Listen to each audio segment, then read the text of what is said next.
record. All right.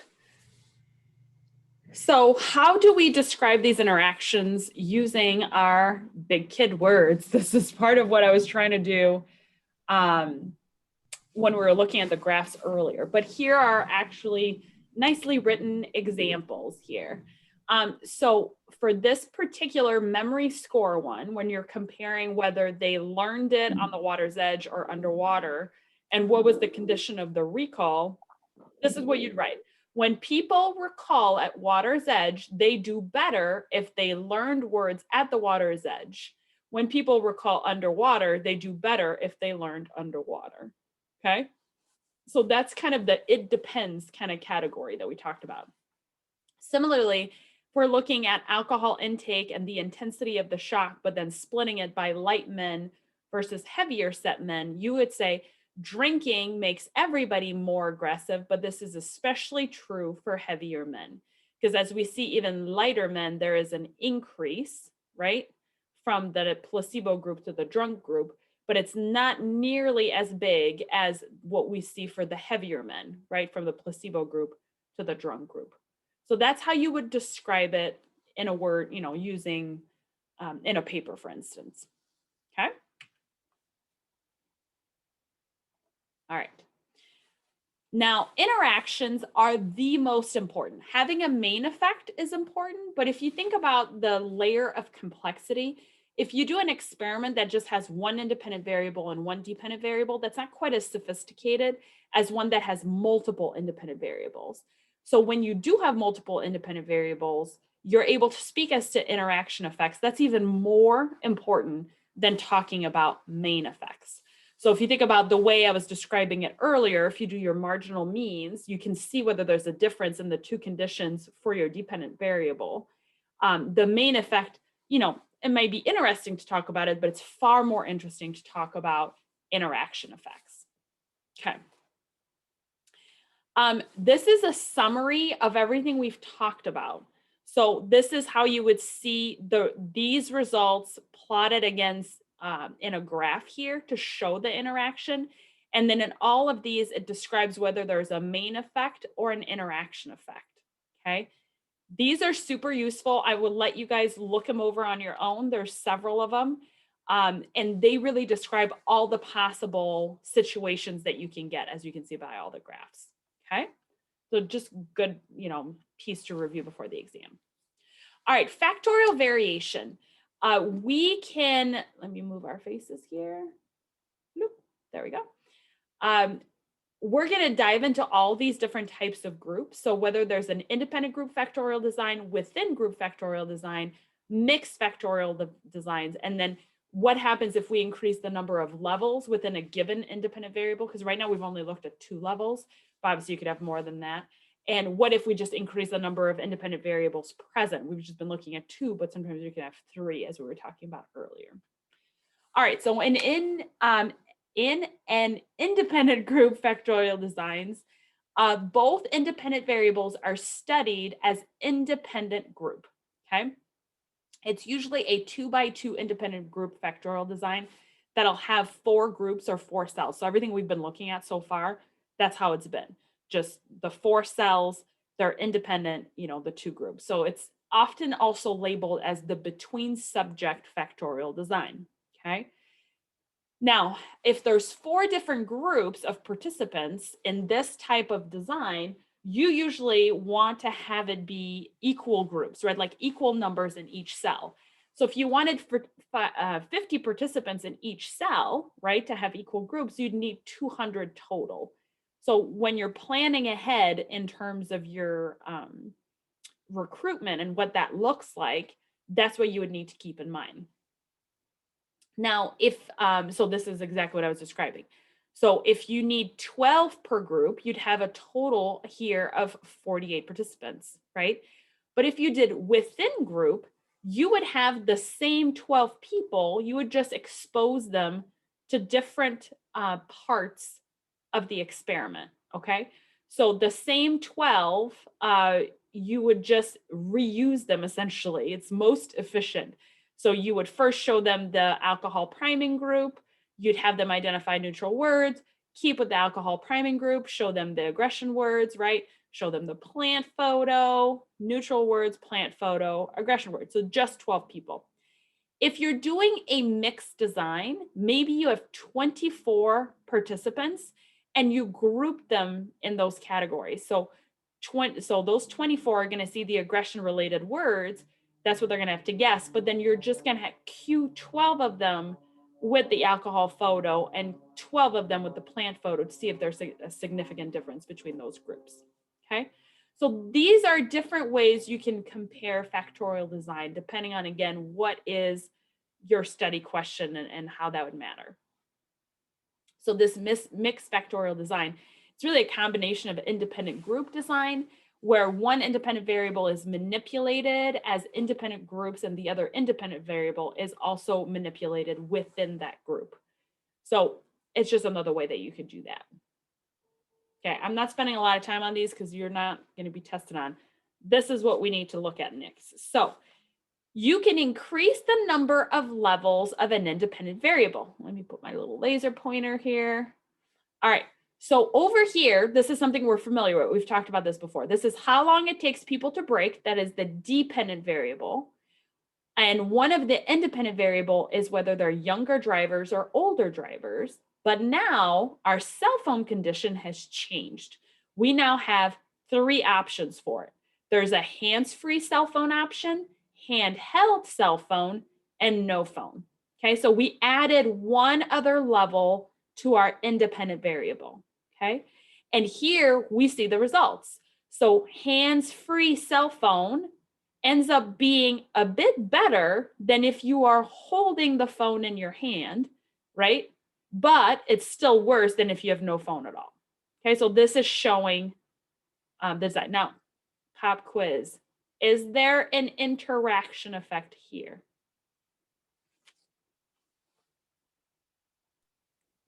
What do we think?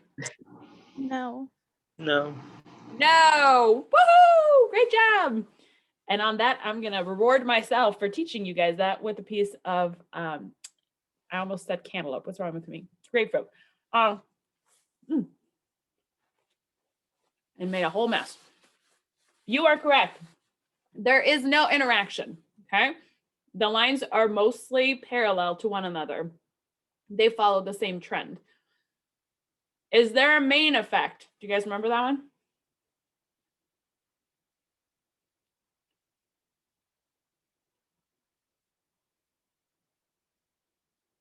It's okay. We can. So this would be. Yes. There is, right? Okay, good. So breaking time is impacted actually by both independent variables independently, right? So whether you're younger or older, right? Older drivers are broadly much slower at braking, right? As we can see here. Okay, anyway. All right, here's another example. So this is one of those where we're doing both. We're doing both an increase in the level of the independent variable, but on both of them. So remember how I was saying here, like they didn't break down like what's the cutoff for being young or old. Here they broke it down into different bands. So 20 to 29, 30 to 49, 50 to 69, and 70 and over. I guess if you're 18 and 19 or 17, you get a driver's license at 16. You're just not part of this. We're not going to introduce a cell phone. And then it's the same levels for the cell phone condition. Is it hands-free cell phone, handheld cell phone, or no phone? Okay. Overall, what do we see? Let's speak first to the driver age. What do you guys notice?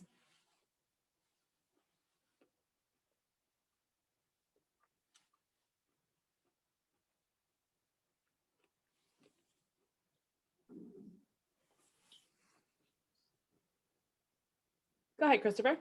Is it like the younger you are, you're still a little bit better than as you get older?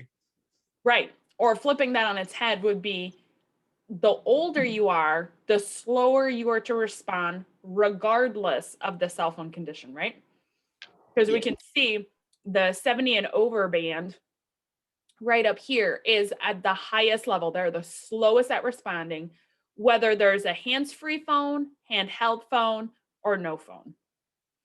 Interestingly, the oldest group was the only one that experienced a decrease in response time if they were holding their phone. Notice how all of these, it goes up. So it's not the end of the world, just kind of interesting notation. Like, all right. I don't quite know. Can you guys think of why that would be? Old Why- people can't multitask. Yeah, but this is saying like if they're driving like this and they're not holding their phone, right? They're just driving, but they're talking on their phone. They're slower at responding than if they are holding their phone. Maybe they're more nervous when they have their phone, so they're like, okay, gotta pay attention or I'm gonna get in trouble. if I crash. do something wrong." Yeah. Yeah, maybe. I don't know. I just think that's kind of an odd result right here. I don't have the answer. Who knows? All right. Increasing the number of independent variables. So here we're replicating the study again, but we're adding one more independent variable. And actually, we kind of talked about this earlier at the start of class. So the age of the driver, right? That's the first independent variable. This is the cell phone condition. Are they on a hands-free cell phone or no cell phone? And now we're adding the traffic condition. Is it light traffic versus heavy traffic? Okay, so we can see here, well, no, you guys tell me, what do you notice? So remember the dependent variable, all these right here, it's the amount of time it took people to brake. So what do you notice by it?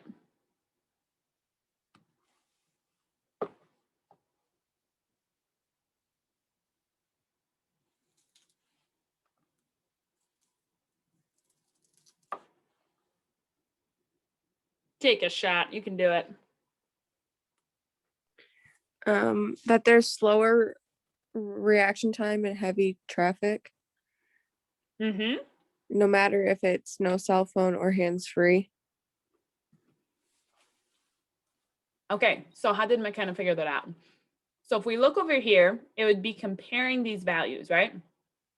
So whether or not they have a cell phone, you see an increase in response time here. This is also bigger than this one. Similarly, this cell shows it's bigger than that one. That one is definitely bigger than this. The only one that shows a slight change versus a large change is the no cell phone and young driver, okay?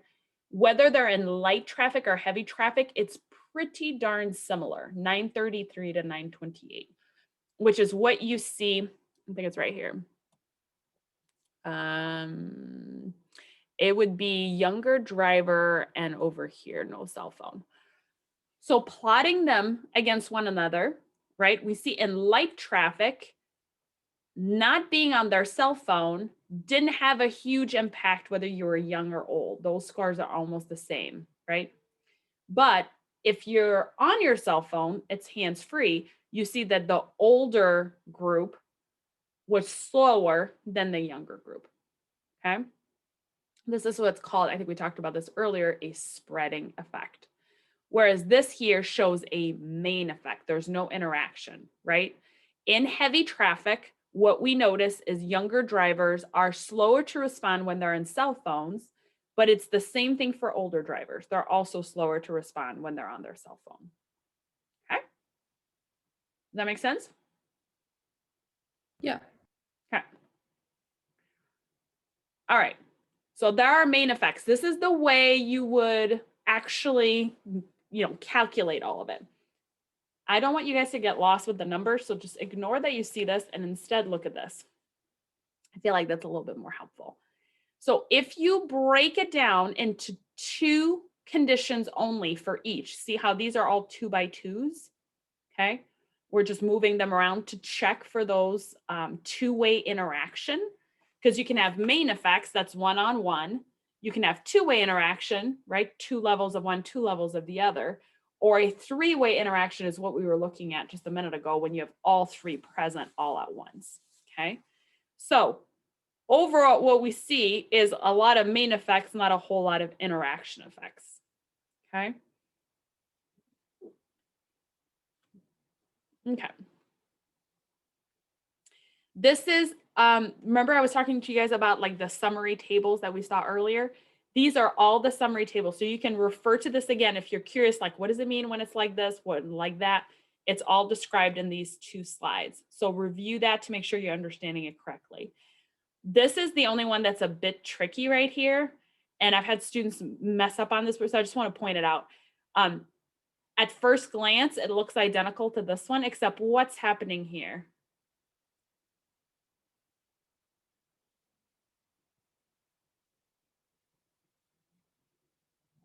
What'd you guys notice?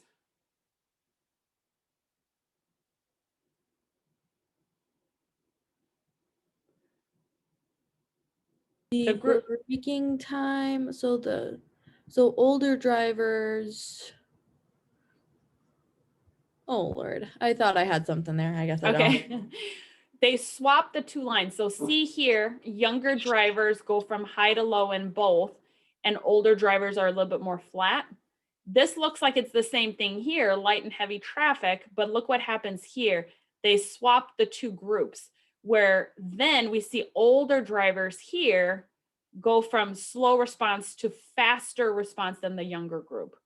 That will occasionally happen with certain conditions where the groups will be swapped in the interaction of their, like the interaction effect will be swapped based on the 3rd variable, light and heavy traffic. This is all manipulated data, it doesn't exist, but it's just to highlight all the possibilities. Okay. So why do we care and why do we worry about interactions? Well, most outcomes in social sciences, as I talked about, are not just main effects, but it's actually interactions with multiple variables and multiple levels of those variables. Again, as I mentioned before, most human behavior involves interaction between multiple factors, not just one-to-one. So when you are reading articles to identify this factorial design, obviously first you can look at the research design that's described in the methodology. If they say it's a 2x2 design, you know that's what they're doing. It's going to be an interaction effect. But if in the writing you see words like it depends or only when or it's moderated by, you know they're speaking of an interaction. Okay. Again, in the method section, it'll be like a 2x2x2 or 3x2 by, you know, whatever it is. It's showing the different levels of the independent variable. Okay. And in some sections, they'll talk about the significance of the variance. Again, this is getting down in the weeds. If you guys are remembering statistics, they may measure the p-value and will give you information about MANOVA, which is a multiple analysis of variance. And that's when you're doing something more complex just than a 2x2. Okay. How are we doing? Are you guys like, what are we talking about? You're all with me still? Yeah. Okay. All right. Oh, I need to open up chapter 13. Where are you, chapter 13? There you are. All right. So we will do, yeah, this will probably be a little less than an hour. We can do it. And then we'll be caught up, and that feels worth it, right? All right, let's do slideshow. Okay, chapter 13 is a super fun one, right? Well, I think these are all fun. Let's be real. This one specifically talks about quasi-experiments and small n designs. So for instance, your specific study that you ran over the course of the last few weeks, was it a true experiment? Did you have a control group? Did you change different variables? Did you control for different variables? What do you think? I don't Elizabeth? think we did. It's like a No. Is that okay? Absolutely. You weren't asked to do that. We don't have the time or resources to be doing full experimentation. So doing a quasi experiment is what we did. And did we have a super large N with 500 people? No. No, I'm thinking none of you guys got up to, I was like, for a second, I was like, wait, maybe one did. No, none of you guys got a huge N. So we used a small N design. Now, does that mean it's not valuable? Not at all. And we'll talk about why today. So specifically quasi experiments, how do they differ from true experiments? How do they show causal claims? We'll talk about that too. And then small N designs. In other words, we'll talk about a lot of these are just case studies and why do we still refer to them as being useful? Okay. So specifically, we'll talk about 2 examples of independent group quasi experiments, and then we'll talk about repeated measures. We'll see are there any threats to internal validity when we look at quasi experiments? And then we'll talk about specifically, what are your priorities in designing a study and how do you balance out those priorities? And lastly, we'll discuss if quasi experiments are the same as a correlational study. They're similar, not the same. Okay, so the first example that we're going to use is going to be the Head Start study. The second one is going to be psychological effects of cosmetic surgery. So starting with Head Start, is anybody familiar with the Head Start program? Is that when think they take like kids that are like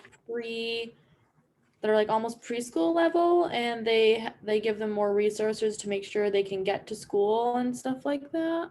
Yeah, you're definitely on the right track. Exactly. The idea is this program that was developed by the government, it's funded by the government to help out children that maybe were in more at-risk situations to be, in a preschool environment prior to kindergarten to help boost their academic, capability. It shifted over the years. So the Head Start program was done in the 60s. I think later on, I want to say in the 90s, it was like the first 5, but it was the same idea. Again, government sponsored program to try to boost, academic ratings and capability for students who may have been in a situation where they weren't thriving as well academically. Okay. So any child that qualified for Head Start, because there are qualifications, were enrolled in it. And so can you do random assignment if you have an enrollment request or enrollment like pre-qualification? Could you randomly select them from the qualified kids, or does the qualification automatically? Well, let's think about the ethics of that. Hey, you've been identified as an at-risk youth who could benefit from this program, but you've been randomly opted out just for the sake of our study. Oh yeah, that might. That's not great, Yeah. right? It's not a good oh, sorry, buddy, you are an odd number. You just missed it by this much, Yeah. right? So there is no random assignment that's possible. Again, a true experiment, you would be able to do random assignment. So they were trying to deal with this internal validity threat by finding similar groups of children who were not enrolled in the Head Start program, okay? The comparison group was also different in other ways, much like the treatment group was poor, which was a qualification of the program. So right here, you see the match non-Head Start student. It's that they're matched academically, like in terms of ability. So they have like similar IQ sets, think of it that way. But there's other ways that they are not matched, for instance, socioeconomic status. So we need to be mindful of that. So this is the results of the study, right? So these are kids that were in the Head Start program long ago, and now we're seeing how did they fare? How did they score on the SAT? What do you notice about it?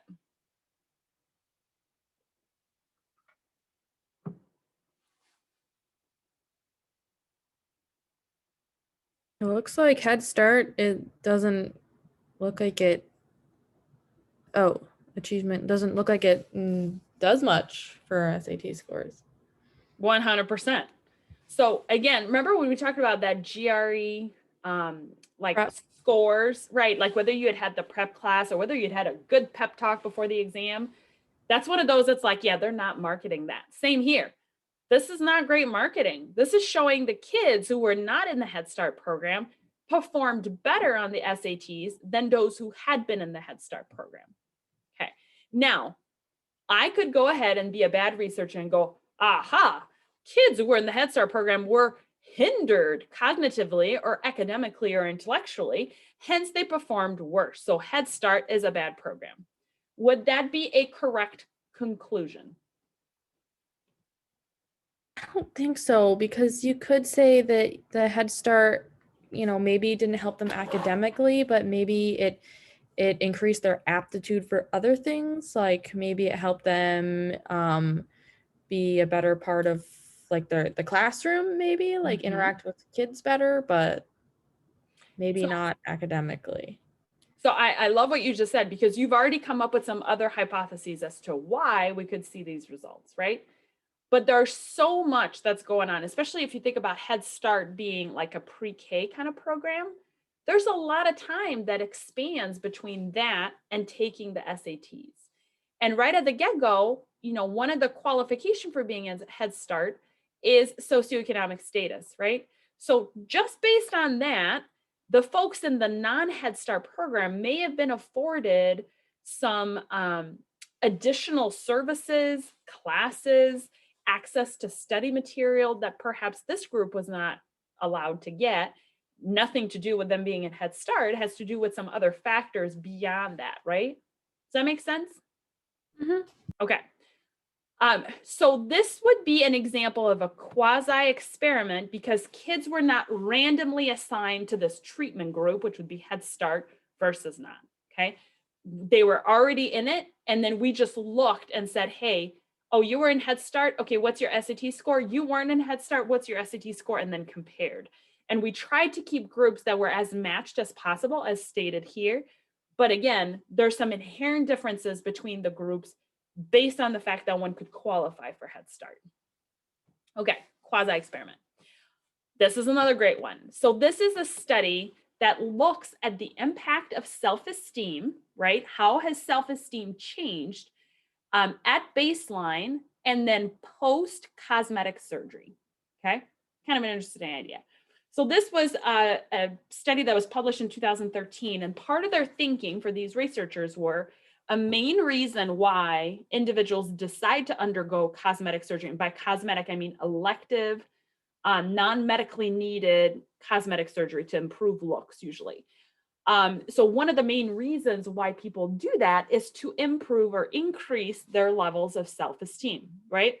If I get this, whatever, nose job, I'll feel better about myself. Therefore, I want to go through with it and make that choice.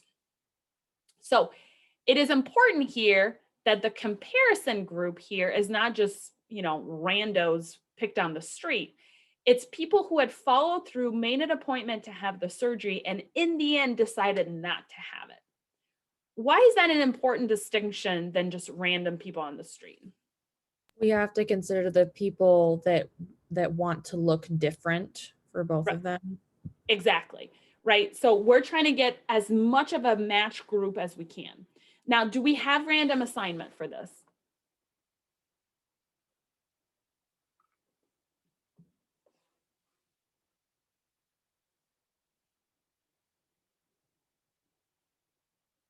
What do we think?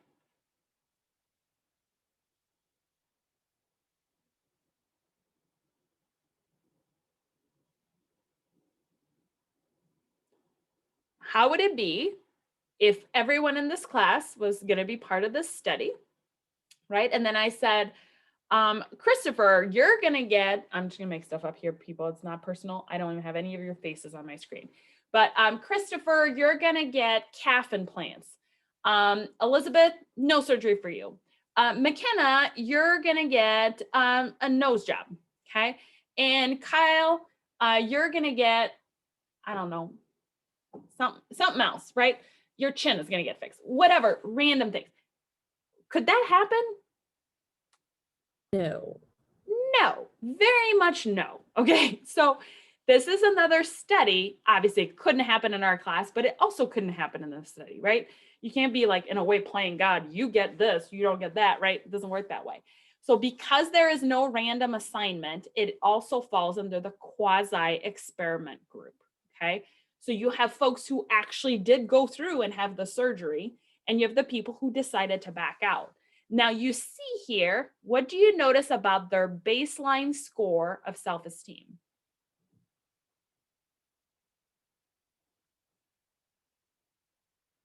So the comparison and the surgery start at the same level, which they should if we're dealing with people that want to look different.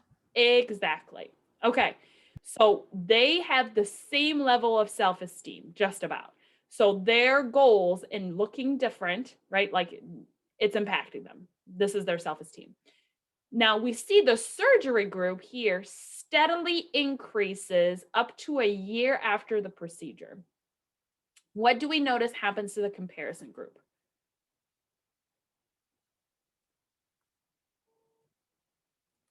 The comparison group, it looks like it goes down 3 months later and then pretty much stays that way for the rest of the year. Exactly. There is, I would say this still looks like a slight decrease, but it's not very significant. There's a sharp decline right here 3 months later. And maybe this is the regret piece, like, oh man, I should have had insert cosmetic surgery, right? And then it kind of levels off, drops off a little bit more a year later. Okay. So this is, again, self-esteem response. I think there was oh yeah, there they are. There's two other, so this was measures of self-esteem. They also measured life satisfaction overall and their rated level of general attractiveness. So you can see life satisfaction, if they had the surgery, there's kind of a slight depression here and then increases if they didn't have the surgery and went down a smidge. I wouldn't say a whole lot. And in terms of their perceived general attractiveness, post-surgery, you see a big jump here in the 3 month and kind of this leveling off and gentle increase. Whereas in the comparison group, it looks to me like 3 months later is about the same, maybe slightly increase, and then it goes downhill in terms of their view of general attractiveness. So kind of an interesting study. Again, that falls into the quasi experiment because there is no random assignment, right? So that's kind of a threat to the internal validity because people have self-selected, right? Can you see that as being a big limitations of this? Imagine, like, I have chosen to undergo cosmetic surgery, go through the pain of anesthesia and the whole surgery itself because I want to look better. I feel like this general attractiveness here may be artificially, elevated a little bit because you have to make yourself believe like I did this for a reason. Do you guys see that? Yeah. That makes sense. Yeah. Okay. Here's two examples of repeated measures quasi-experiment. So the first one is food breaks and parole decisions. So we'll talk about judges and the impact of how they're feeling during the day and the decisions they make. And then we'll talk about television access in a specific historical event. So those, again, examples of repeated measures of quasi-experiment, okay? So this was done, oh gosh, I wanna say in Israel. Yep. So these were judges faced with making a decision as to whether the particular prisoner would be in parole versus not, okay? And it is taken at different parts of the day. So you see, this is the first case of the day up until the first break, which would be lunchtime, the first case after the first break, right? And here's an afternoon recess, and here's the first case after that last recess. This is the proportion of favorable decision. What patterns do you notice?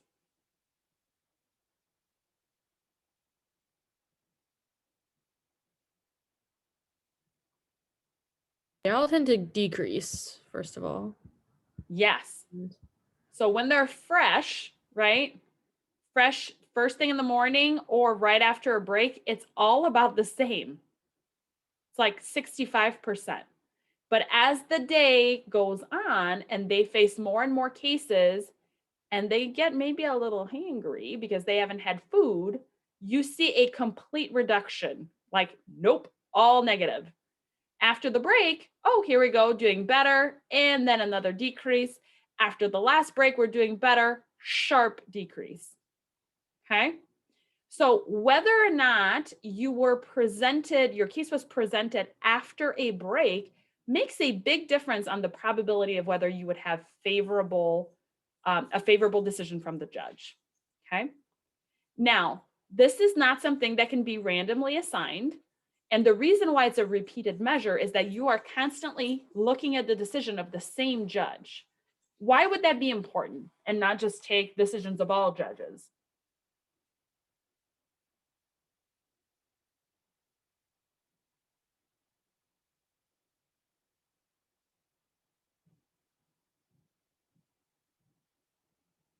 Because everybody's different. Yeah.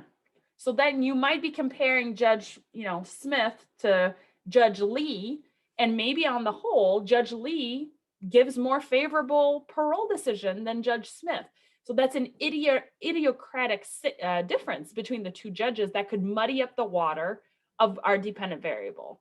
And this, which is there a difference in the decision making by judges as to whether it's the first case in the day or right after a break versus at the end of the day when they're tired and hungry?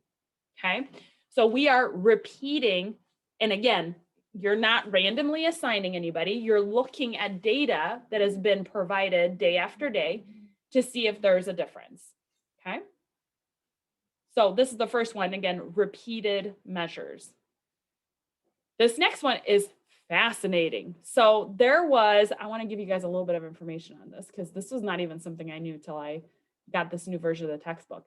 So in the early 1950s, due to an FCC freeze on issuing TV licenses, some cities in the United States had TV while others did not. Okay, so you see it's this period of time right here. I think it's 1951 to 1955. The yellow line shows cities that got TV around 1955. The green line shows people who got TV in 1951. Okay. So, and then they're measuring the rates of larceny. So how much crime is there just starting in 1935 all the way to 1977? But mostly we're looking at this window of time because we can inherently compare these two groups. Again, you weren't randomly assigned. You weren't like, oh, hi, you're at this address, no TV for you for the next 4 years. You're at this address, yes, you may have TV. They took advantage of something that was going on historically, which is, this is not something they knew was going to happen or could control for. It just happened to be going on. And then they measured the rates of larceny in the cities that did have television versus those who did not. And the idea was the presence of TV content that would be maybe high in aggression, this is still a theory we hold today, might lead to greater rates of larceny amongst those that have access to television. So that was their hypothesis. They wanted to know if there's going to be higher crime. So what do you notice about this graph?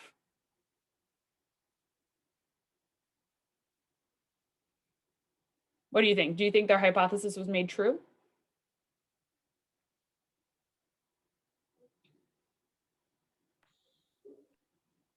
No. Why is that? I'm trying to see who's speaking. Was that Ashley? Yeah. Yeah. Why do you think?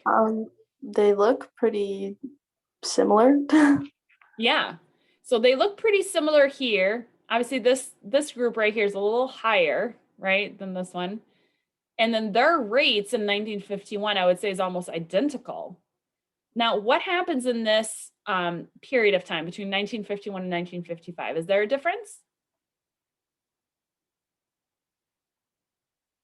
Yeah. What's that? It went up just a little bit. Or Yeah. actually is it pretty significantly or? Well, that's the part that's hard, is I don't have all the actual numerical data to say whether it's significant or not. But there is a bit of a difference here. You could see a larger gap. Now, it's not as large as this gap. Yeah, right. Like this seems bigger here. I don't know what's going on. Now, if you're looking at this and that was not random assignment, right? Again, you didn't randomly say on this street, this side of the street has TV, this side of the street doesn't have TV. We couldn't do that. It was literally some cities in the United States that didn't have it, and then they were compared to other cities that did. what might be some of the potential confounding variables there?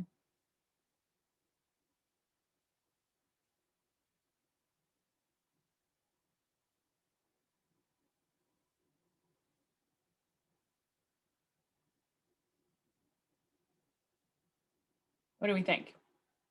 What might be other factors that could explain away any changes in crime separate from access to TV?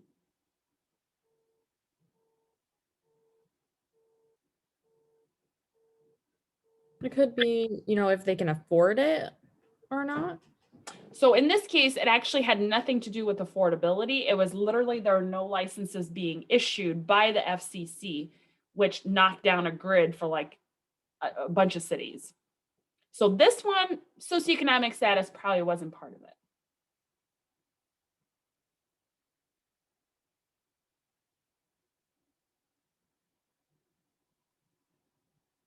So one of the main pitfalls with this one is you're comparing cities that have TV versus not, but what are the rates of crime in those communities that you're pulling from to begin with, right? Because if we see this yellow line here, for those who got TV around 1955, this was fairly level, and then it started increasing pretty sharply. So I would be curious to see if there's an inherent difference. Again, are we comparing, this maybe goes back more broadly to the SES question, but a really rural area versus mainstream city? That could account for some of those differences. So when we start breaking it down, we're looking at the internal validity of quasi-experiments in general. These are issues that pop up when you don't have normal experiments. So first, there's selection effects. As I mentioned earlier, you want to make sure that you're using as closely as possible matched group. So you can also utilize a wait list design. So in the cosmetic surgery, that's what they did. The people who had decided not to undergo this procedure, whatever it is they wanted, you could have also seen, hey, is there anybody in the wait list that's waiting for the surgery that we could also compare them to? Because that might be another significant difference, right? Sorry, somebody's trying to get in. So that's a pretty good matched group to your treatment group, which is actually getting the surgery. You want to make sure to limit design confounds as much as possible, specifically systematic variation. So if somehow one type of people within your group is going to have greater variation than another, that then becomes a design confound. You also want to make sure to manage maturation threats as much as possible. Again, that's the idea that things just get better over time. So again, in our cosmetic surgery group, if that were the case, at the 1 year mark, maybe their self-esteem would just generally be higher, right? And you might go, well, maybe they're just feeling better about themselves because life's better.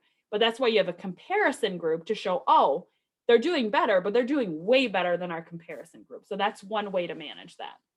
And then lastly, if you're going to have any sort of historical context that happens, like this TV example, you want to make sure to use a comparison group that's either not being impacted by it or is remotely impacted by it. But again, there's some inherent differences, especially when you're talking about localization of participant recruitment, that may get impacted by that.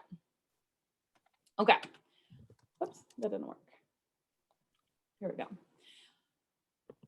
This is another thing that you need to make sure to refer back to. Again, we talked about all this a couple weeks ago, but it's the idea of regression to the mean. So if somebody scored really high, right, the first time they took the test or as a pre-test, the post-test may show a reduction in score because they're regressing towards the mean.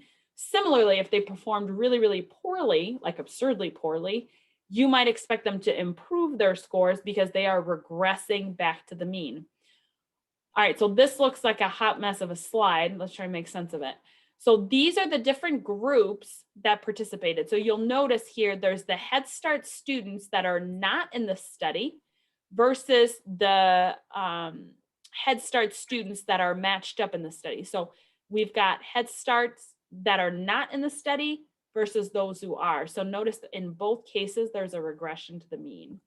Then you've got the matched non-Head Start students. And again, same thing, non-Head Start students that are not in the study. You see, again, this kind of reversion, like regressing back to the mean. If you need a refresher on what that all means, go back again. I want to say it's chapter 11. We talked about this. Okay. Attrition. Again, this is something we talked about. You want to make sure that in designs where you have the pre-test and post-test, that you pay attention to attrition, meaning did people drop out after the pre-test? And if they did, is there something systematic about those people that made it so that they dropped out? Okay. We want to make sure that that's not the case, right? So in the cosmetic surgery example, if people dropped out of the study in the lower self-esteem than baseline, are we inflating the results? So if people who were really, really low in self-esteem, if they dropped out after the baseline or the pretest score, are we then inflating the results because those people are no longer in the study? Luckily, it's fairly simple to look for that because we can just see the number of people who reported and then who ended up dropping out. So you can do a missing value analysis and plug that in. Again, this is beyond the scope of our class. You want to make sure that there's no testing or instrumentation threat. So we talked about this as well. Are they taking the test so often that they're fatigued and just not really giving it their best because they can't focus? They just want it to be over. Is there like a practice effect, meaning they're getting better and better because they keep taking the test? Are you providing them with different test options like a version A, version B?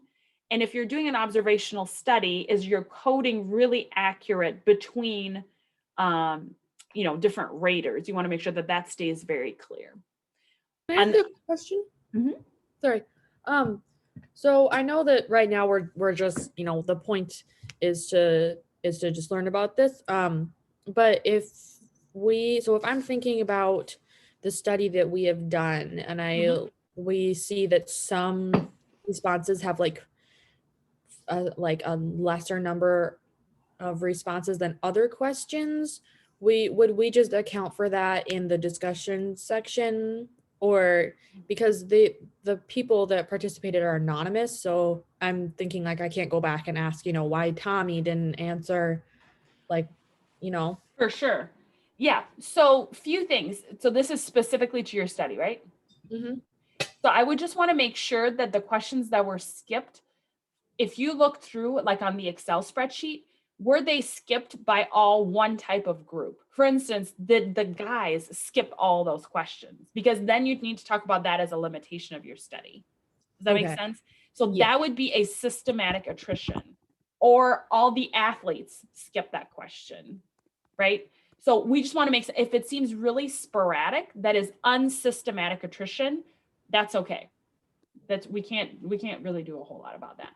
But at least that's not pointing to a flaw of the internal validity of your survey. Does that help? Yes. Okay. All right. So in all instances, you want to try to use a comparison group as often as possible to minimize these internal validity threats. Again, if you're doing observational study, you want to be mindful of observation bias or observer bias, meaning you as the researcher are so intent on looking for something that you end up showing your results to be true.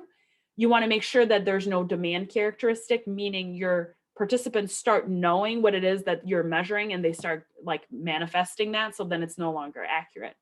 So the best way to minimize both of those is to do a double blind or mass study so that neither the researcher or participant knows what is being measured in the study. Okay, so balancing priorities in quasi-experiments. So they are far more susceptible to threats of internal validity because, as I mentioned earlier, there is no random assignment. You're often just observing a real world effect. So if you think about the judges, right?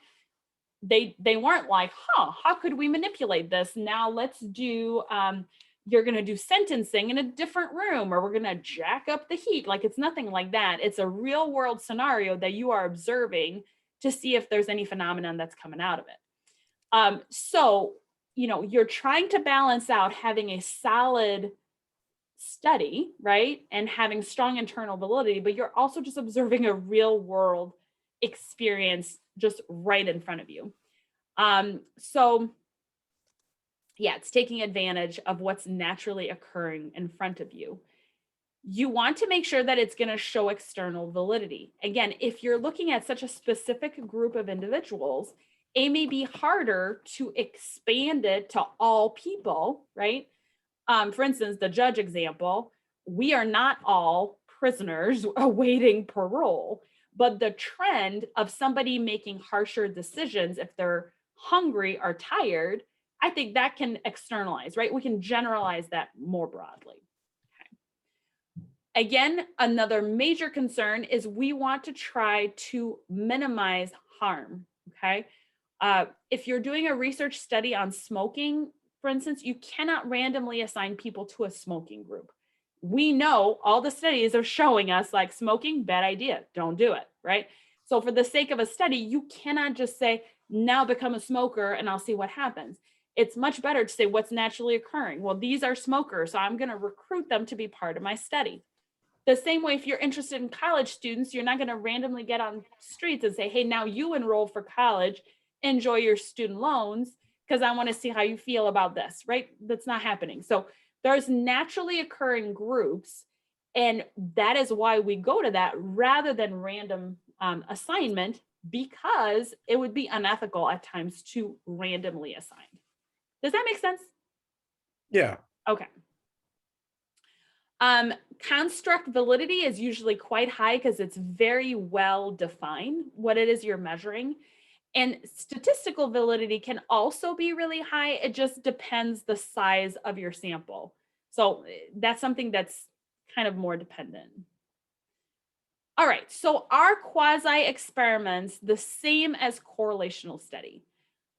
Well, the answer is sometimes they're quite similar. So there is instances that, again, just like a correlational study, you're going to be comparing two or more levels of an independent variable and seeing how they impact one another, whether they predict or change accordingly with the dependent variable.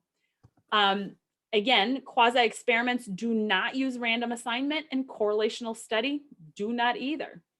You're just grabbing groups that fall in one category or the other. But unlike correlational studies, researchers conducting quasi-experiments use a variety of techniques to enhance internal validity. And at times, I want to really qualify that, at times, you can start seeing evidence of causal claims, whereas correlational designs, we do not have any causal claim that we can make for that, okay? So one of the ways that we could do that is, again, through active selection using match groups or a waitlist group like we talked about for the cosmetic surgery. And then that enhances our study at that point. Okay, so that is about quasi-experiments. Now switching gears slightly, we're going to talk about small n designs. So n, again, is sample, right? So large sample design, small sample design is what this is saying. Major differences. In the large sample design, participants are grouped and their scores are only reported as aggregates, right? Or group averages. Whereas in small sample design, each participant is really treated almost as a separate experiment, and individual data will be presented. So the small n design, I tend to think of this as being more of almost like case studies. You're looking at single individuals and how they perform because there's something unique about them, and you can't have a larger sample because of the uniqueness of the individual. And I'll show you what I mean here in a minute. Okay.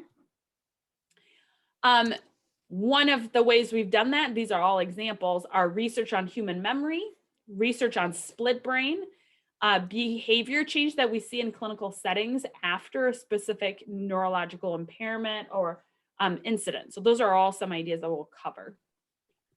So the first one is research on human memory. Have you guys heard of famous patient HM? That's something you guys have heard about before? It would be like an intro to psych class. Is that Yeah. the guy that had like a sickle through his skull or something? Or is that a different one? I think that's actually a different one. This Phineas particular, Gage. what's that? Sorry, I think that was Phineas Gage. Yes, Phineas Gage. I think you're right. Yeah. So this particular gentleman had really debilitating epileptic seizures. This was the issue. And neurologists were trying to figure out how can we improve his lifestyle. Sorry, I've got dogs who need to go outside. Yes, go outside. How can we improve his life? And they discovered that if they performed a surgery, they could significantly improve his life. So again, they removed the front half of the hippocampus on both sides, the right and left hemispheres, significantly reduced his seizures. Good, right? You know, there's about to be a bad, right? Because that's just, and then he lived happily ever after. I'm not making light of it. Sorry, maybe that was really not okay of me. But as he was recovering from, brain surgery, pretty significant, his family and the medical staff started to notice some changes in his cognitive functioning. Specifically, he didn't seem to recognize any of the nurses or doctors who were caring for him. It was like he was meeting them for the first time every time they walked in the room. On the other hand, he could remember his parents and other family members quite well, but he had lost the ability to learn anything new. So forming new memories was no longer something he was capable of. So the researchers, right, of the hospital and doctors were interested to see what is going on neurologically and cognitively for this individual in terms of what he's lost because of this removal of part of his hippocampus. So they learned from this that bilateral hippocampal lesions do not affect intelligence or personality. There's no impact there. There's other types of neurological surgeries, especially with the prefrontal cortex, where personality can be greatly altered. But this was not the case. So personality and intelligence remained intact, but it was only the ability to form new memories. So they studied him for over 40 years to see how he was able to improve and what they were noticing to help document, again, what does that look like in terms of declarative memory so that future patients could benefit from his experience to know what was to come for them, okay? So one of the things they taught him is this experiment. Can you guys see that? It's like a star. Yes. So the idea is he had to use a pencil and draw between the lines here of the star, but he could not actually see it. There was a panel right here, so he couldn't look down at it. He had to use this mirror, right, in front of him to guide where his hand was going, okay? So over repeated trial, his mirror tracing skill improved just as quickly as that of a control participant with an intact brain, which is interesting because every time he started this experiment, he'd go, oh, I've never tried this before. What is this? What am I to do? And he needed the instructions all over again because he had no memory of it, but he was still learning, right? Do you guys see kind of that difference? Yeah. Yeah. So I don't know, stuff like that's always fascinating. Yeah. No, that's so. Wait, so is that more of like the muscle memory? Is the key trigger in that, or No, is it so just it's, an underlying? well, so it's both, it's almost like an episodic memory. You're not remembering that you've gone through this whole spiel, but your brain and also your ability to trace and they've learned so that you're improving in your performance. Just like if you try to do anything over and over again, you'd improve, right? If you're shooting a basketball, you get better. So muscle memory is part of it, but it's also just the cognition of it that he had no recognition that he knew what the task was. So, yeah. So in this case, you're balancing priorities. Like, this is fascinating. I'm sure the researchers had questions like, what would happen if the entire hippocampus was gone? Like, what would that change? Ethically, can you do that and be like, well, let's see what happens now. Let's do more surgery. See what happens. No is correct. That is not cool, right? So yes, you want to learn as much as possible from these individuals, but you don't necessarily have the ability to manipulate some of these variables. So that is why it is a small sample size. You're just looking at one individual because you can't manipulate some of those factors.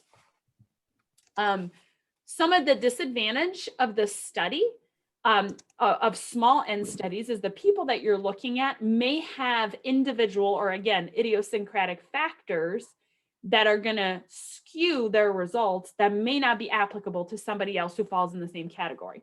So for instance, this particular individual had received quite a bit of medication over time to manage the seizures.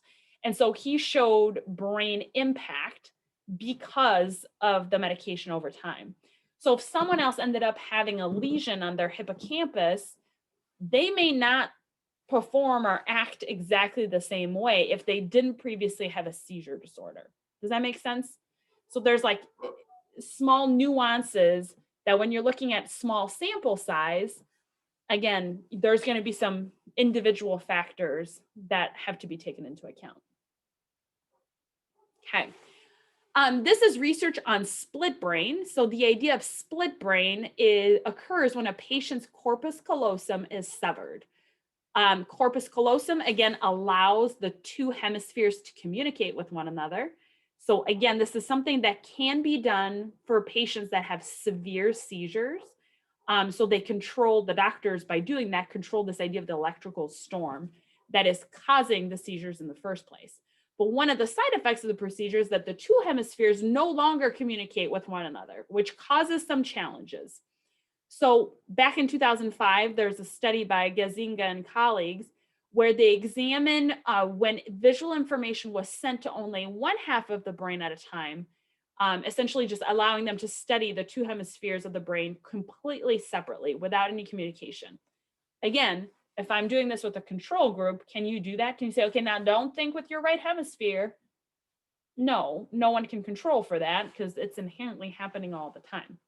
So what they did with these individuals is they showed their left eye and right, like there's a left visual field object and a right visual field object. But as you can see, the information then never crossed over because the corpus callosum was actually severed. So what ended up happening is that, let's see, if an image was presented only to the left eye, right, sending the signal only to the right hemisphere, they were unable to report what they visually saw. And this helped researchers develop this theory that most of the language and speech is produced in the left hemisphere. If they're only going into the right hemisphere and they can't speak, that means it's when it's crossing over into the left hemisphere that they're able to present or produce speech as to what they saw. Again, let's talk about some of the pitfalls of that when you balance these priorities. Well, it's hard to have an experimental control, right? Because we all have our two hemispheres that talk to each other. So that's going to be challenging. Replication, you can, but it has to be the same effect across all studies. So you're really looking at really specific and special cases that fit this criteria. Again, the small sample size, that's one of the downside, is that not everyone is eligible for it, right? And because by design, you're looking at something that's unique. So again, some drawbacks. These special cases are not representative of the general population. Again, can we even generalize these results to other people if this was all done with people with severe seizure disorder? So that's an example again with that. Now, one of the things you can do is you can combine these sample research, or the research on these smaller samples with some animal models to see if there's a replication there that can boost some of your findings as well. All right, here's another interesting study. So this is a behavior change study in a clinical setting, okay? So let's talk about what this looks at. So this is looking at a stable baseline design. So to evaluate the efficacy of a treatment or an intervention, you can use this stable baseline design. At first, you need to establish that baseline until you have really steady performance, okay? So this is a study design where a researcher observed a behavior for an extended baseline period before the intervention or the treatment was introduced. If the baseline was stable, then the target behavior only changes after the treatment. So you can feel more certain of its effectiveness. It's not other factors that are playing a role into it. If you measured a baseline for a long time, that showed, it was stable over time. So this was specifically the effectiveness of an expanded rehearsal technique to enhance word recall in Alzheimer's patient. Okay, what does that all mean? So as you can see, there's a low stable baseline of behavior, which is recalling a certain number of words for several weeks before the intervention occurred. So this is again, it's going over, the results are the same. She's recalling the same number of words. With the new expanded rehearsal technique, when that was introduced, we see that recall rapidly and dramatically increases, right? So by measuring this baseline here on the front end, we're able to highlight how effective this treatment actually is, okay? Had we just started with that without a baseline, it would have been hard to know if it was the treatment or just the treatment itself versus any treatment, right? So there's impact there. This one's a little bit different. So we're looking, this I think was a younger child. Yes, she was 12 years old. She was developmentally disabled, and she had several distracting behaviors that they wanted to work on. So one of them was touching her face, the other one was touching her hair, and the last one was grabbing objects, okay? So they did a multiple baseline design. So they first measured the baseline for all of the behaviors. And as you can see right here, this is the line right here at this time where they introduce the treatment, okay?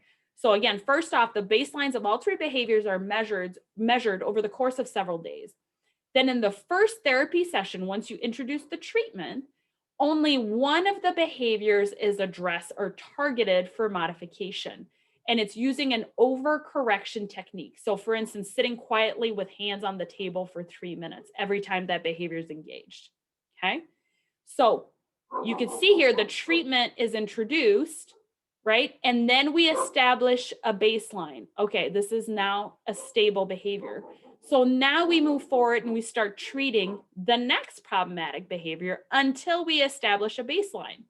And then we move over to the third behavior that we want to control for or reduce or treat, which is grabbing objects until we hit a baseline. Sorry, my dogs are barking like crazy. Get inside. No, thank you. Okay.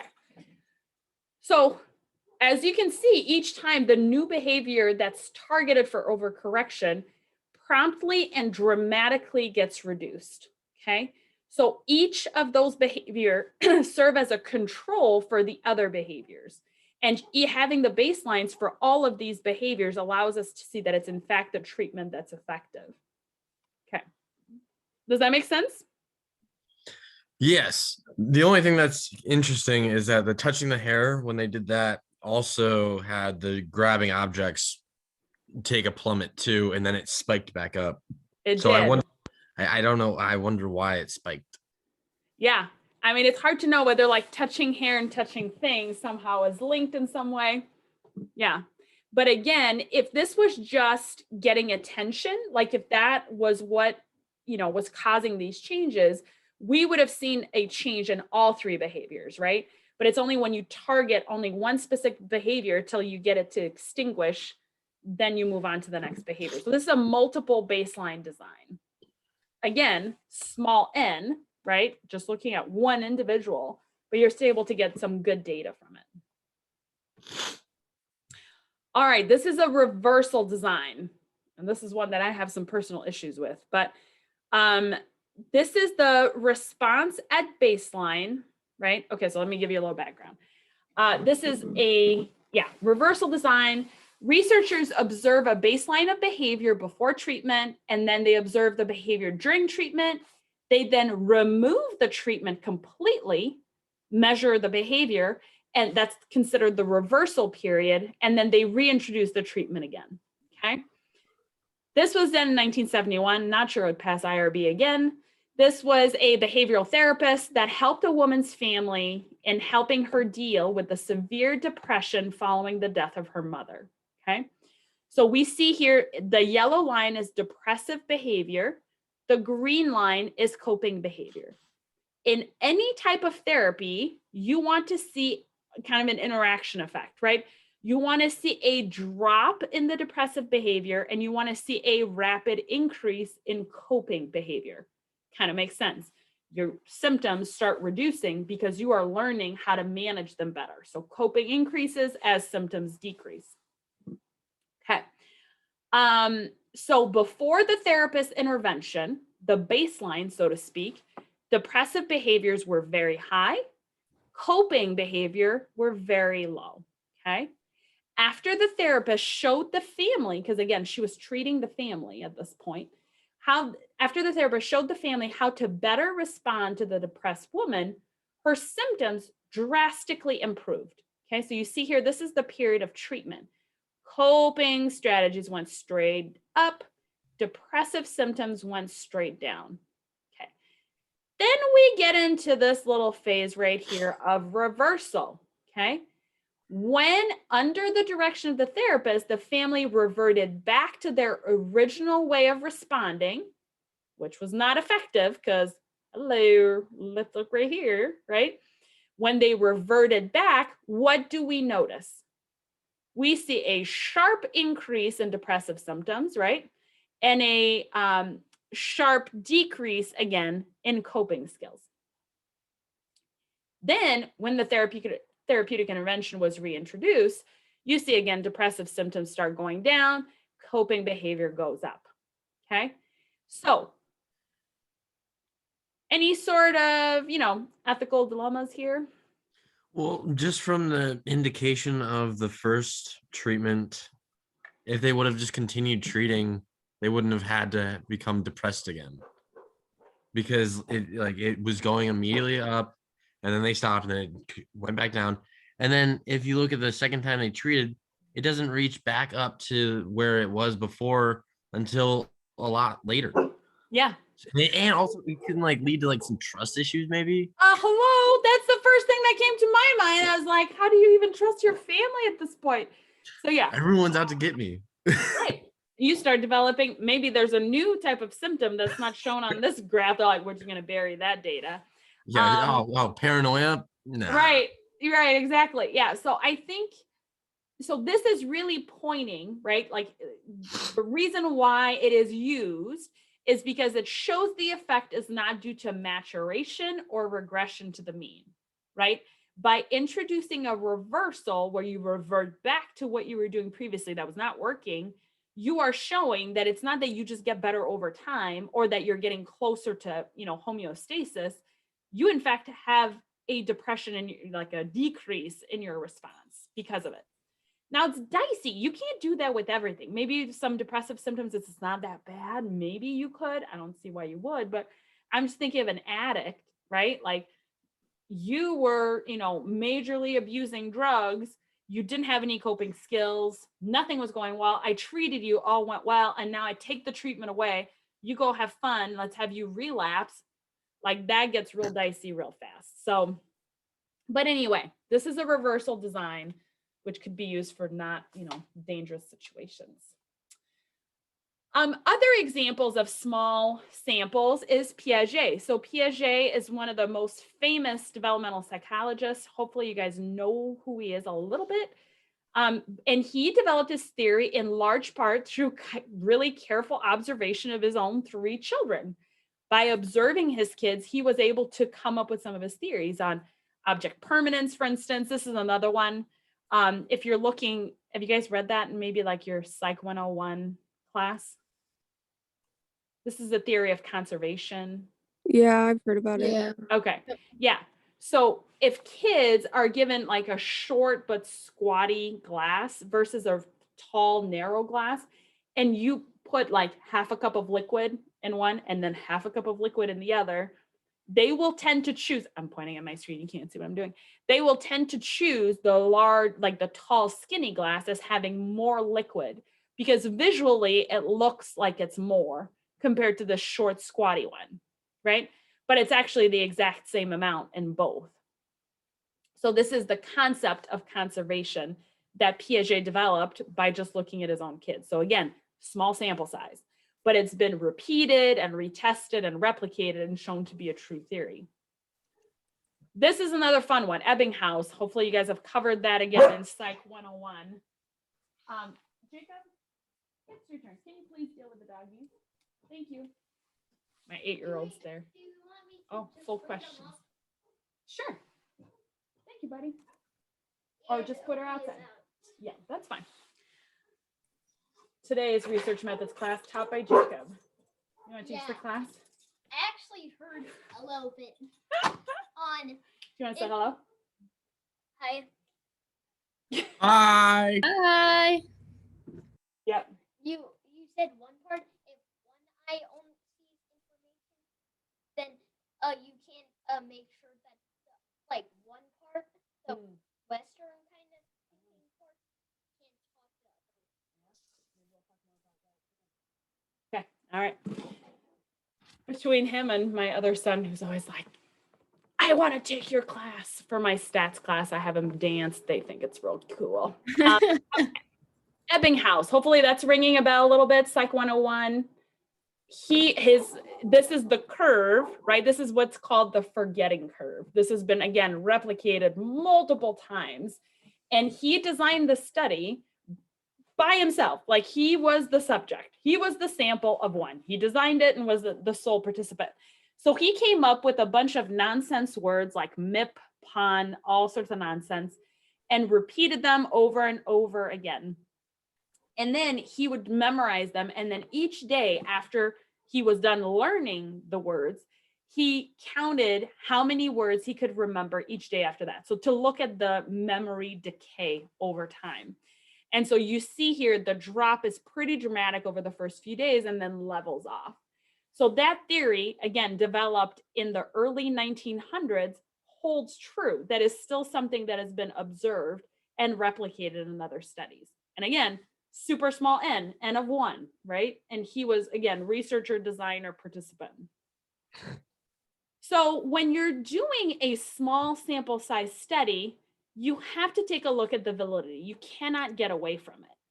So internal validity tends to be quite high because it's really well constructed studies in terms of the particular thing that it's testing, right?